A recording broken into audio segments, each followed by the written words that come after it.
صلى عليك الله يا خير الورى تعدد حبات الرمال وأكثرا. لا إله إلا الله وحده لا شريك له ولا نذير له ولا ضد له ولا ند له ولا مثل له ولا كفو له. ونشهد أن سيدنا وسندنا وحبيبنا وشفيعنا ومولانا محمدا عبده ورسوله. وصلى الله تعالى على خير خلقه محمد وآله وأصحابه أجمعين. أما بعد فأعوذ بالله من الشيطان الرجيم. بسم الله الرحمن الرحيم.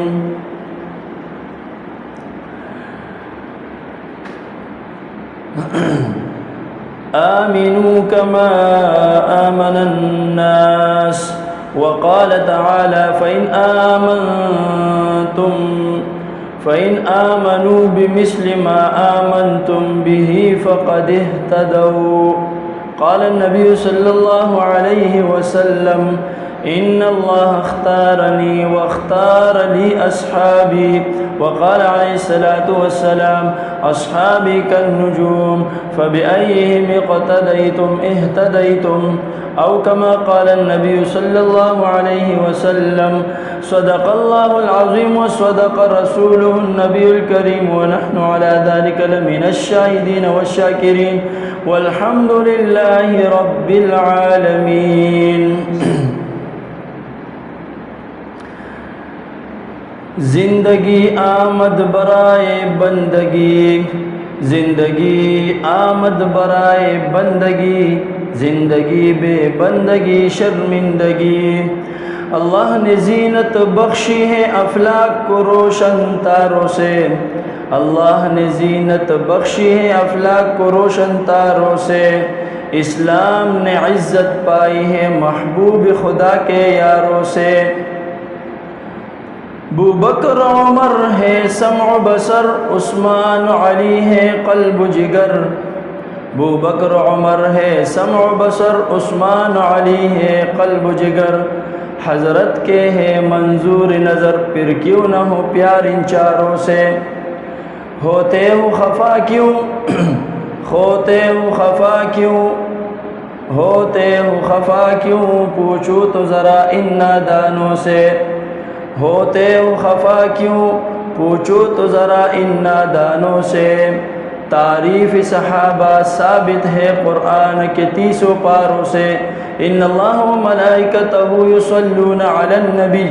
یا ایہا الذین آمنوا صلوا علیہ وسلموا تسلیما.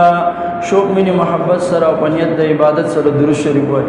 اللہم صلی علی محمد وعلی آل محمد کما صلیت علی ابراہیم وعلی آل ابراہیم انک حمید مجید. اللهم بارك على محمد وعلى آل محمد كما باركت على إبراهيم وعلى آل إبراهيم إنك حميد مجيد. زما قابل قدر معزز مسلمانانو، نبی کریم صلی اللہ علیہ وسلم یہ حدیث مبارک دے فرمائی کہ زما پا امت کے با 73 فرقے جوڑے گی لکا سنگ چے پا بنی اسرائیل کی 2 یا فرقے جوڑے شوی وی دغشان زما پا امت کی بم فرقے جوڑے گی خدا بدری ہویا 2 یا فرقے دا با دا جہنم پلا رزی او دا یو فرقہ با پا حق لا ربانی. دا کم فرقہ چی پا حق لا رد دغی فرقے تویلے کی گی اہل السنہ والجماعت. اہل السنہ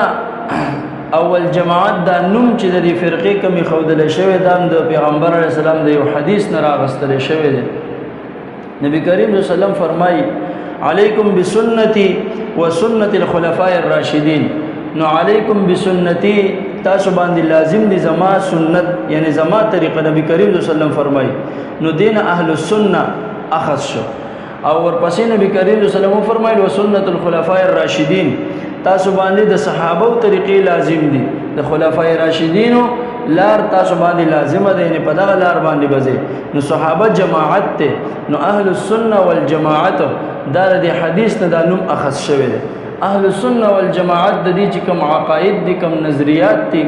او په کومه لار باندې دی روان دي نو دا ډېر د معتدل او ډېر د اعتدال لار خیر الامور اوسط. نبی کریم صلی الله علیه وسلم فرمایي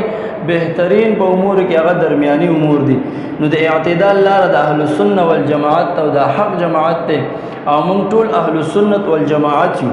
دا غي چې کوم قواعد او نظریات ته هغه زمونږ هم دي د اهل السنه والجماعت. د دین علاوه نور غني فرقې دي په وجود کې راغلي دي. نو په ټولو فرقو کې یو فرقه ده اهل تشیع چې موږ ورته شیعاګان وایو. محترم د نبی کریم صلی الله علیه وسلم چې کله مبعوث شو دنیا ته هغه د دین خدمت او دعوت او مهنت شروع کو په مکه مکرمه کې. نبی کریم صلی الله علیه وسلم د بعثت ژوند هغه 30 کاله. په دې 30 کاله کې نبی کریم صلی الله علیه وسلم د دعوت او د مهنت کارو کو تقریبا ټول جزیرة العرب کې اسلام خور شو. د اسلام په مقابله کې بل دین نو. مکه کې شرک او هغه الله ختم کو. مدینه منوره کې يهودیت او هغه الله ختم کو. تقریبا په ټول جزیرة العرب کې د اسلام خپل مذهب او د اسلام خپل قوانین هغه ټول جزیره العرب ته ورسېدل. بل نظریه او په دې اسلامی خلکو کې د مسلمانانو کې په دې مؤمنانو کې اس قسمه اختلافي هغه نظریات نو. د 30 کاله پس نبی کریم صلی الله علیه وسلم چې وفات شو نو د ابوبکر صدیق رضی الله تعالی عنہ خلافت راغله. د الله جل جلاله د رسول د محمد رسول الله صلی الله علیه وسلم خلیفہ څوک شو؟ ابو بکر صدیق رضی الله تعالی عنہ. د صحابه په مشوره او د ټولو صحابه په اتفاق رائے سره دا خلیفۃ المسلمین منتخب شو. د ابو بکر صدیق رضی الله تعالی عنہ د خلافت دوره 2 کاله و. دغه 2 کاله کې هیڅ قسمه مسلمانانو کې نظریاتي اختلافات نو او اسلام نورم مستحکم شو، مضبوط شو چې لږ ټکا پکا پکیو زی پزې چا د اسلام مخالفت کو غم الله پاک د دې صحابه او مجاهدین په زور سره ختم او نور پیش قدمی مو شو. د اسلامی اسلام مذهب د جزیره العرب نورو بار لاړې. دا غینه پس چې کله ابوبکر صدیق رضی الله تعالی عنہ وفات شو نو د مسلمانانو خلیفہ امیر المؤمنین عمر بن الخطاب رضی الله تعالی عنہ منتخب شو. د ټول صحابه په مشوره او په اتفاق سره عمر فاروق رضی الله تعالی عنہ شو خلیفہ شو. د خلافت دوره لس کاله و. په لس کاله کې امیر المؤمنین حضرت عمر فاروق رضی الله تعالی عنہ اسلام د دنیا ګډ ګډ ته ورسو. د خلافت په دوره کې اسلام دومره خور شو چې د خلافت په کمزمکه باندې او هغه 2 لکه مربع میل و. 2 لکه مربع میل زمکه باندې د خلافت قائم شو. یعنی د جزیره العرب نه وته مصر، شام، عراق، موجوده ایران، د بلوچستان بعض علاقې او آذربایجان، ارمینیا، د ټول خارونه د عمر فاروق رضی الله تعالی عنہ په دوره کې فتح شوی دي. ډیر لوی فاتحو یو سلو شپږ دیرش غټ غټ خارونه امیر المؤمنین عمر فاروق رضی الله تعالی عنہ فتح کړی دي. دې ته ویل کېږي فاتح. 136 هغه خارونه فتح کړی. نو اسلام ډیر زیات خور شو. خود دغه لس کاله د خلافت دوره کې اس قسمه نظریاتی اختلافات نو. 30 کاله د نبی کریم صلی الله علیه وسلم، 2 کاله ابو بکر صدیق رضی الله تعالی عنہ او لس کاله د چا شو؟ د امیر المؤمنین عمر فاروق رضی الله تعالی عنہ. دا ټول شو 15 کاله. یعنی د اسلامی دوره چې 15 کاله وا په دې کې هیڅ قسمه نظریاتی اختلافات نو. اسلام سپر طاقت او د اسلام مخه ته چې کوم خندونه هغه ټول ختم شو او په هر ځای کې د اسلام هغه چرچا و. دا غینه پس چې کله امیر المؤمنین عمر فاروق رضی الله تعالی عنہ وفات شو نو دریم خلیفہ عثمان غنی رضی الله تعالی عنہ منتخب شو. سوکو عثمان غنی ذوالنورین رضی الله تعالی عنہ د نبی کریم صلی الله علیه وسلم یکه بعد دیگره دو نونه په د باندې واده وی. یو وفات شو بیا بل لور د نبی کریم صلی الله علیه وسلم د په نکاح کې و. دا ذوالنورین ورته ځکه ویل کی د 12 کاله د خلافت دوره وا. نو 12 کاله دا 2 کاله د ابوبکر صدیق او 10 کاله د عمر فاروق رضی الله تعالی عنهما او 30 کاله د نبی کریم صلی الله علیه وسلم. دا وصل ویخ کاله شو. دی وصل ویخ کاله کې اس قسم نظریاتی اختلافات نو. اسلام سپر طاقت او په هر ځای کې د اسلام چرچا او د اسلام مقابل کې چې څومره رکاوټونه هغه ټول ختم شو. د عثمان غنی رضی الله تعالی عنہ د خلافت دا دوره چې کومه ده په دې کې اسلام ډیر زیات خور شو. ډیر خلک بیمانه هغه مسلمانان شو. خو په دغه ټیم کې دوه قسم خلک مسلمانېدل. بعض خلک به د اخلاص د وجه نه مسلمانېدل په صحیح په اخلاص سره هغه ایمان راوړو اسلام به راوړو او دین ته برادن نه کېدل. او بعض خلک منافقانه تور باندې هغه سترادن نشو اسلام ترادن نشو. د اسلام سره پړه کې بغض او نفرت خو چون کې اسلام خو سپر طاقت او د دین مرعوب او دوی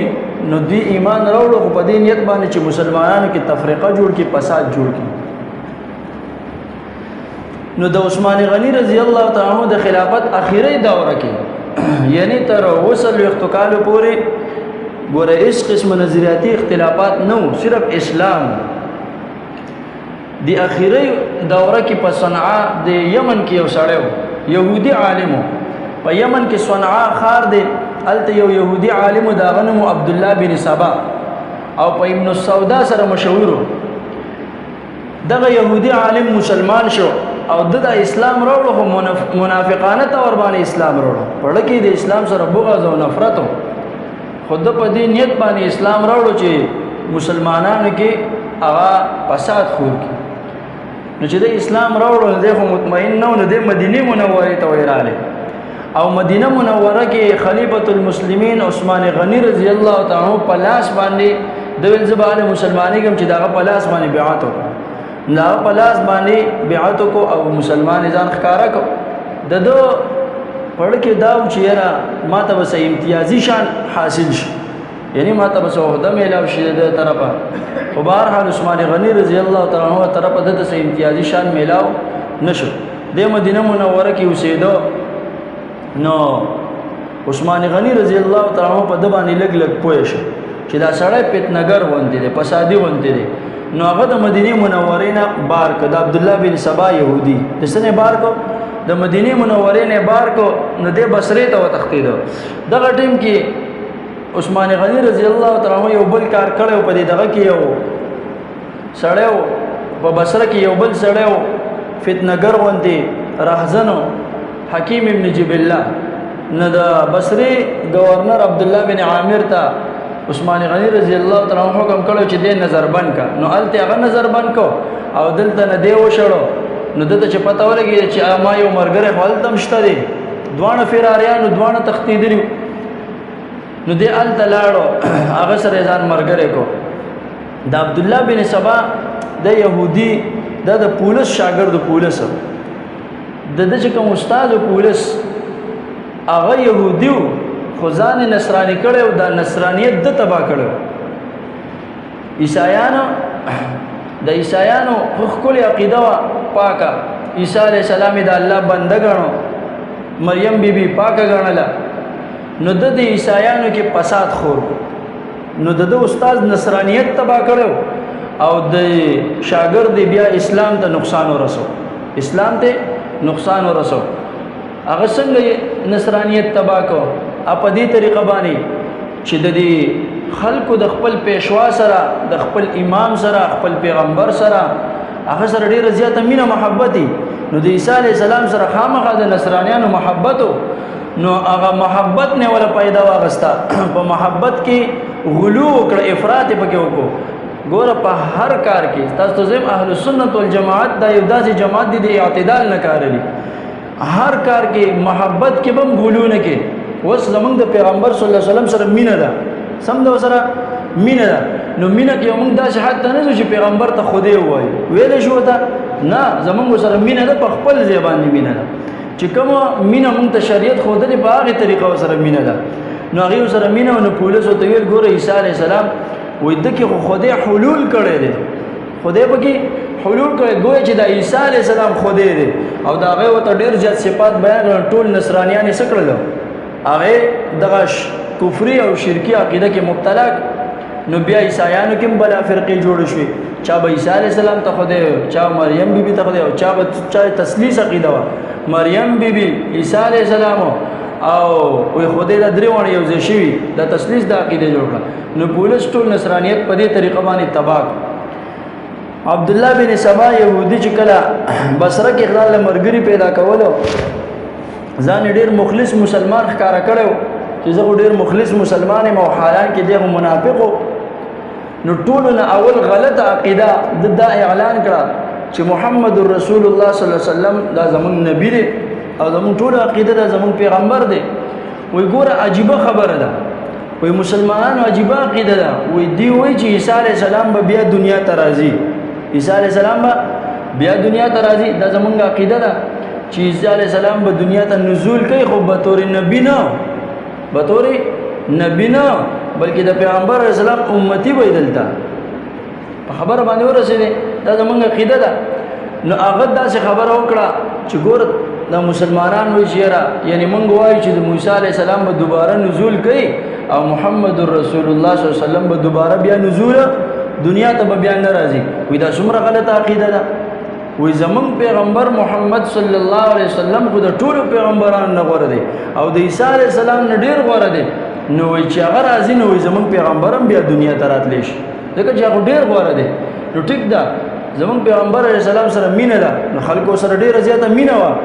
نو چې کوم احمقان او بیوقوف خلک نو هغه ته ماشاءالله سبحان الله ویلو او دغه عقیده ول ذهن ته کوز کړه چې پیغمبر علیه السلام به دوباره چرته راځي دنیا ته راځي دا ټول اول غلط عقیده د خورک بیا اعلان وکړو چې نبی کریم صلی الله علیه وسلم پیغمبر یو وصی چې هغه وفات کیږي هغه وصیت کوي د پیغمبر علیه السلام وصی حضرت علی رضی الله تعالی عنہ دی وې څنګه چې پیغمبر خاتم الانبیاء دی وې داسې علی رضی الله تعالی عنہ خاتم الاوصیاء دی دا دویمه عقیده او دریمه خبره دا وکړه چې وخت په وخت بده دا خبره خورولې او په طریقه باندې ځان داسې ښکارا کړو چې زه ډېر غټ بزرګ یم او ډېر غټ مسلمان یم نو چې ساده الله مسلمانان به دوکه کول په دې طریقه باندې درېمه خبره دا وکړه چې ګوره چې کله پیغمبر وفات شي داغه وسیته د خلافت حق حاصل لې نو زمونږ مسلمانانو نه غلطي شوې ده ځکه چې د خلافت اصل حقدار حضرت علی رضی الله تعالی عنہ ابو بکر صدیق رضی الله تعالی عنہ عمر فاروق رضی الله عثمان غنی رضی الله تعالی دې دریوانو صحابه داغه چې کوم د خلافت حق او هغه دی غصب هغه دې سکو غصب کو چې دا خبره د شروع کړې نو د بصره گورنر عبد الله بن عامر هغه ته پته ولګی دا ډیر اوغختو ورته د سوکي وېزو عبد الله بن سبایما وېزو د یمن د صنعا خارما او زمخ کې يهودي عالم ما خو ما ته په د يهودیت کې ډېر غلطه خبره ښکارا شوې نو ما اسلام قبول کو زه مخلص مسلمان هغه ته ډېر غټ پتنګری ته مخلص مسلمان نه ته پتنو فساد خوره فسادی انساني ځکه ما ته دا خبر را رسیدلې دي چې ته تش فساد خوره مسلمانانو کې تفریقې جوړې فرقې بګ جوړې چې د عبد الله بن عامر دا غوسولې ده نو د دا غزنه مو تختید او کوفه ته لاړې په کوفه کې کوفه داسې خار دی چې هغه غلط عقیده قبلولو کې ډیر زیات تکړه دي په غلط عقیده قبلولو کې ډیر تکړه دي نه الته د خپل کار شروع کو همیشه نه مضبوط کو کوفه کې سعید ابن عاص د الته گورنر د ته پته ولګیدا چې د خدا فتنه خورې نو الته نه وشړو او د لاړ شام ته د شام ډیر زبردست خلک دي هغه هیڅ قسمه غلط عقیده قبلولو ته تیار نو الته د کار نه چلیږي نو د لاړ مصر نو مصر کې خو بعضی خلک د عثمان غنی رضی الله تعالی عنہ په والیان چې دا کوم گورنر په غیبه سي بعضی خلکو پروپاګاندا د مخ کې نه شروع کړی وي نو سو بس د پیسې را باغ پېټرول ورچول بیا نو الته د کار خچرې دو ډلې خه مضبوط کړه دی عبد الله بن سبا يهودي چې ډلې خه مضبوط کړه الته نو دا غي نه پس د ښکارا جهرن عثمان غنی رضی الله تعالی عنہ پس خبره شروع کړي او داغه د خلافت نه د بغاوت اعلان کو تر دې پوري چې مدینه منوره واقع ډېر وګدله مختصر درته مدینه منوره ته د راي د خپل مرګرو سره او عثمان غنی رضی الله تعالی عنہ شهید کو داغه په کور باندې حمله وکړه هغه د قران تلاوت کو او فسيكفيكهم الله وهو السميع العليم د آیت تلاوت کو چې هغه شهید کو داغه د شهادت نه پس د خپل هغه فتنه او فساد او غلط عقاید او ترویج شروع کړو داغه نه پس حضرت علی رضی الله تعالی عنہ برحق خلیفہ منتخب شو خودل د یو غټه مسله رااله چونکې دا فتنه ډېر زیات شوه د وجنه یو غټه فتنه هغه په مدینه منوره کې څه شوخه بلکې ټول خلافت د فتنه په لپیټ کې رااله نو علی رضی الله تعالی عنہ امیر منتخب شو د ټول مسلمانانو برحق خلیفہ سلورم خلیفہ نو وسو دولاره یو د عثمان رضی الله تعالی عنہ بدل غستلو ایو دی بدل تلک صبر کولو نو خلق دوړل شو دا ټیم کې بدل غستل لګ مشکلو سیاسی لحاظ سره نو علی رضی الله تعالی عنہ د صبر نه هغه کار واغستو خو چې کوم د عثمان رضی الله تعالی عنہ مرګریو دغه معتقدین هغه صبر نه کو نو دوه ډلې جوړ شوې دا ټیم کې څو ډلې جوړ شوې دوه ډلې تر دغه پورې نظریاتي هیڅ قسمه اختلافات نو یو ډله هغه ته شیعان علی وو او بل ته شیعان عثمان وو شیعان علی او بل ډله ته شیعان عثمان وو به دا خبر ورو مخ کتلا خدا داسې د دې داسې نظریه نه او شیعان علی چې کوم غیبه د تبذیل عقیده و چې علی رضی الله تعالی عنہ دا د عثمان نسد غوړه دي او شیخین په خپل ځواني په خپل مرتبه باندې دي او عثمان رضی الله تعالی عنہ ولډلې بویل چې د افضل د علی رضی الله بس دا تبذیل عقیده و قابل ملامت عقیده نه او نه دي د اهل سنت والجماعت نه خارجیدل بلکې دي په اهل سنت والجماعت کې دوه ډلې شامل وي ځکه چې عقیده کفري نه و سو وخت ریدو نو دا د نمونه کې تخفیف را لې شیعان علینا شیعه جوړ شو علی ټکی د کټ شو صرف شیعه شو او چې کوم شیعان عثمان نو دا غینا د شیعه د عثمان دا شیعه ټکی د کټ شو عثماني به نو شیعان عثمان دلته به عثماني ډله ویلا او د شیعان علی ډله ته به شیعاګان ویل دا موږ چې تاسو وایي عبد الله بن سبا د غلو نه ډیر زیات کار واغسته تر دې پورې دا عقیده ښکارا کړه چې گویا الله جل جلاله وی غلط شوی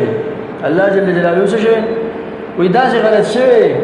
الله جل جلاله نو وی الله جل جلاله جبرئیل علیہ السلام را لېګلو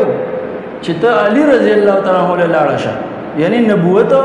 او رسالت هغه ورکو خو جبرئیل علیہ السلام غلطی کی محمد صلی الله علیه وسلم لته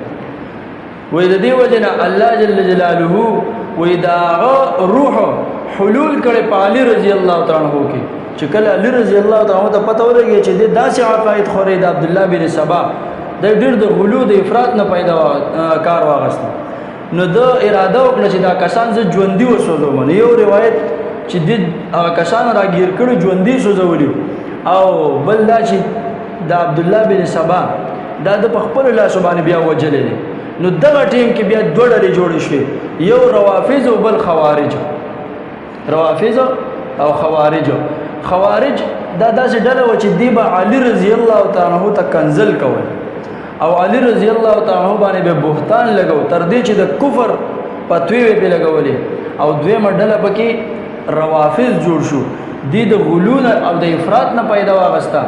دیبا علی رضی الله تعالی عنہ د اولوہیت مقام ورکو د خدای مقام ډیر زیات اوچت کو دوانه تباشو نبی کریم صلی الله علیه وسلم یو پیرا علی رضی الله تعالی عنہ ته ویلو چې فیک مثل عیسی چې د عیسی علی السلام تاکي داغه په مثال باندې داغه سره یو ډلې بغض کو ابغضت هو هغه سره یو ډلې بغض کو ابغضت هو اليهود يهوديان سره بغض کو نو الله تباہ او برباد سیکړه لکه تاسو ته ما وویل ټول نصرانیت چا تباه کړ؟ دا پولس یهودي د عبدالله بن سبا استاد او وحبته النصارى وې دغه نصرانیانو عیسایانو د عیسی علیه السلام سره مینه وکړه او دومره مینه وکړه چې د خدای درجه ولا ورکړه نو عمل الله تبا. نو علي رضی الله تعالی عنہ وې زما د وجن دوه ډلې تبا کیږي محب مفرط هغه مینه کوونکی چې افراط نه کاروالي افراط نه دا کاروا چې د خدای د اولوهیت درجه ولا ورکړه چې د الله روح حلول کړي په علي رضی الله تعالی عنہ کې. او یو هغه خلک مبغضون چې ما سره بغض ساتي دغه خوارج نو دوه ډلې نبی کریم صلی الله علیه وسلم د دې پوښتنګوي د مخ کې نور کړي و نو خوارج او روافض د دې ډلې وجود په دغه د علي رضی الله تعالی عنہ په دور کې راځي. په خوارجو کې سرغنه خارجي عبدالرحمن ابن ملجم چې هم په دې کوفه کې ساره منزل علي رضی الله تعالی عنہ راته او په لار کې شهید د علي رضی الله دغه د وجه نبی شهید شه. بهرحال دغه زینا ابتدا د شیعت شوله په دې کې بیا ډېر زیات ډلې جوړ شوې دي اثنا عشریه امامیه زیدیه جعفریه ډېر زیات ډلې. بعض علما و چې اویا ډلې پکې جوړ شوي بعض و چې دوا اویا پکې جوړ شوي دي. خو په هر حال په تهذیب التهذیب کې حافظ ابن حجر عسقلانی رحمت الله علیه لیکلي دي چې شیعاګان په دوه قسم دي. یو متقدمین نو عند المتقدمین شیعاګان و هغه صرف هغه چې هغه د تبذیل قائل دا غي عقیده د تبذیل و تبذیل عقیده مطلب دا چې ایو حضرت علی د حضرت عثمان نه اعلی غنو خو شیخین مبارک س کفر عقیده نه و شیخین په خپل مرتبه غړل او بکر صدیق رضی الله او عمر فاروق دا دوه په خپل مرتبه غړل او چې کوم نو دغه شیعاګانو نه په بخاری مسلم ترمذی کې روایت راغلي دي نو راوی برازي شیعی د دین هم دغه متقدمین ولا مراد دي چې د دې عقیده صرف د تبذیل و نور د دې عقیده د کفر عقیده نه و. بیا متأخرین علما وایي چې اوس دغه چې څومره شیعاګان دي دا ټول رفض محض دي یعنی ټول روافض دي او پر روافض کې دوه قسمونه دي. یو روافض عام روافض دي یو غالی روافض دي. عام روافض هغه دي چې هغه د تبذیل هم قائل دي چې علي رضی الله تعالی عنہ د عثمان او د نور صحابونو غوړه دي د ابوبکر عمر عثمان رضی الله اجمعین اعلی دي او د دریوانو صحابو د دریوانو خلفاو ته رد بدم وي کنزله مرته کوي دا عام روافض دي. یو غالی روافض دي چې هغه علی رضی الله تعالی عنہ خلیفہ بلا فصل منی او د خلافت حقدار علی رحمانی او دی غاصبین غړي او د نور خلفاو باندې د کفر پتوم لګي او لستک لسونه کم یا سوا سو صحابه دا غین الهو پټول صحابه باندې غي جرحم کړ. بهرحال زمونږه د اهل سنت والجماعت د اهل تشیع سره په بنیادی عقاید کې اختلاف دي. هغه بنیادی عقاید خو ډیر دي لکه مسله د بداله مسله د امامت ته هغه دا عقیده ده چې بار امامان دي او هغه امامان معصوم دي. مونږ وایي په ټولو مخلوقاتو کې صرف انبیاء کرام دي د الله پیغمبران چې هغه معصوم دي نور هیڅوک معصوم نشته دي تر دې که اهل بیت دي او که صحابه کرام دي هغه معصوم نه دي خو محفوظ دي هغه اهل بیت او د امامان معصوم غړي. په دې عقیده کې زمونږ اختلاف ته هغه سره بل مونږ وایي صحابه کرام ټول الصحابه كلهم عدول ټول صحابه کرام عادلان دي ټول صحابه کرام محفوظ دي او د ټول صحابه سره الله جل جلاله د جنت وعده کړی دا وکله وعد الله الحسنى. هغه په باندې صحابه باندې د کفر پتوي با صحابه ته کنزل او با صحابه باندې تهمتونه تر دې چې د نبی کریم صلی الله علیه وسلم په زوجه مطهره باندې تهمت لګي نو دا کفر عقاید دي. نو په صحابه باندې تهمت لګول دا نشته ځکه نبی کریم صلی الله علیه وسلم فرمایي ان الله اختارني واختار لي اصحابي و اذا الله ورکلم او زماره لپاره صحابه ورکړه. تاسو وایي کنه تاسو په د بازار کې ټماټر اخلي نو خخه پکې ګوره کنه خراب پکې ګوره که خو پکې ګوره کنه خو اوس ګوره تاسو ته دا پته نشته چې دا ټماټر دنه نه صحیح دی که خراب الله جل جلاله ته دام پته چې دا دنه نه څنګه دی. نو الله پاک چې د پیغمبر د باره کوم صحابه منتخب کړي نو الله ته د دې پته ده چې دا به څنګه خلګي. او بل نبی کریم صلی الله علیه وسلم فرمایي اصحابک النجوم زما صحابه په شان د ستورو دي او چې کوم ستوري به تاسو اتباع وکړه تاسو به الله کامیاب کی الله جل جلاله په قران کې بار بار فرمایي اولئک هم المفلحون دا صحابه کامیاب دي اولئک هم الراشدون دا په نیغه لار باندې دي اولئک هم الفائزون دا کامیاب خلق دي الله جل جلاله فرمایي آمنو کما آمن الناس وې داسې ایمان راوړي څنګه چې صحابه راوړي یعنی ایمان هم هغه معتبر دی چې د صحابه بشان ایمانی صحابه معیار حق دی صحابه یو داسې کړی د زمونږ د پاره د دین که په دې کړی باندې او دا کړی سو کندمې دا غلطي نو ګوره زمونږ قران ناقص پاتې کیږي زمونږ ټول دین ناقص پاتې کیږي مونږ ته چې دا دین را رسیدلی دا د صحابه په واسطه را رسیدلی او هر صحابي دا زمونږ عقیده او زمونږ د ایمان حصہ ده چې هغه سره مونږ محبت کو او هر صحابي سره د الله د جنت وعده کړي وکل وعد الله الحسنى حسنا مراد جنت دی او الله جل جلاله په خپل فرمایي رضی الله عنهم ورضوا عنه ز دین خوشاله دي زمانه خوشاله دي نو په صحابه باندې جرح قابل قبول نه ده ګستاخ صحابه له خپل سزا ورکول واړي او یو سزا قتل او ورپسې بل عقیده تحریف قران ده د دې متقدمین په کتابونو کې دا خبرې لیکلې دي چې دا قران حقيقي قران نه دی دا قران محفوظ نه دی الله په خپل و انا نحن نزلنا الذکر په اتفاق د متفسرین د ذکر نه مراد قران دی او الله په کوئی و انا له لحافظون د دې قران حفاظت منکو د دې نه معنا او د الفاظ ټول حفاظت ازمواري الله غستي نو چې الله په دې اوسې زمواري واغزي هغه کې څوک تحریف کولای شي نشي کولای او بل اهم مسله دا چې دا قران د الله کلام دی او دا د اهل سنت والجماعت عقیده ده چې د الله کلام د الله صفت ته او څنګه د الله په ذات کې تغیر او تبدیلی ناراضي د چې د الله په صفاتو کې تغیر او تبدیلی ناراضي نو پته ولګي چې د الله په قران کې هیڅ قسمه تبدیلی او تغیر نه راغلي دی نو تر قیامت پورې راشي او د دې عقیده تحریف ته نورم ډیر زیات عقاید دي خو بهر حل یو دوه مې درته ویل د دې ابتدا څنګه او مختصر تاریخ مې ته ویو نور د دې بنیادی عقاید دي په کوڅو په تفصیل باندې ځان په یو غواړي لږ تفصیل نو د مفتی رشید احمد لدیانوی صاحب احسن الفتاوا اتم نمبر جلد کې حقیقت شیعه په دې باندې یو مختصر رساله د لیکلي په دې کتاب کې دنه ده هغه تاسو ګورئ پای کې بیا هغه ټول د دې سره تعلقات ساتل ناروا دي د دې سره نکاح کول ناجایز او حرام دي د دې سره دنیوي معاملات ساتل څنګه دي هغه ټول مسلې د په دې کې لیکلي دي تر دې پورې چې ما د شیعاګانو سره مناظره کړې ده هغه ټول عقاید یو عقیده د متعیغه خبره ډیر زیات غلط عقاید دي د دې الله جل جلاله دې د غلط عقیدې نه زمونږ حفاظت وکړي نو د خپل صحیح عقیدې پیژندل